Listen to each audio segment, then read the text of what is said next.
સમાચાર મહેસાણાથી સામે આવી રહ્યા છે। મહેસાણાની જે મુખ્ય બેંક છે ત્યાં આરબીઆઈ દ્વારા તપાસ હાથ ધરવામાં આવી હોવાની વિગતો હાલ પ્રકાશમાં આવી રહી છે અને આ જાણકારી જાણવા મળી રહી છે તે અંતર્ગત મહેસાણાની અંદર અર્બન કોઓપરેટિવ બેંકની મુખ્ય બ્રાન્ચમાં તપાસનો ધમધમાટ શરૂ કરવામાં આવ્યો છે।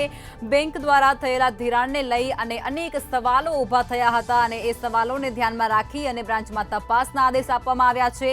ધિરાણ બાદ એનપીએ વધુ થતાની સાથે જ વહીવટ સામે પણ સવાલ ઉઠવા પામ્યા છે।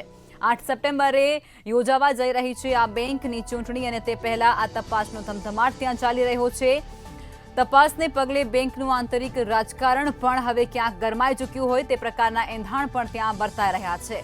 મહેસાણાથી આ જાણકારી સામે આવી રહી છે। મહેસાણાની બેંકની મુખ્ય બ્રાન્ચમાં આરબીઆઈ દ્વારા તપાસના આદેશ આપવામાં આવ્યા છે।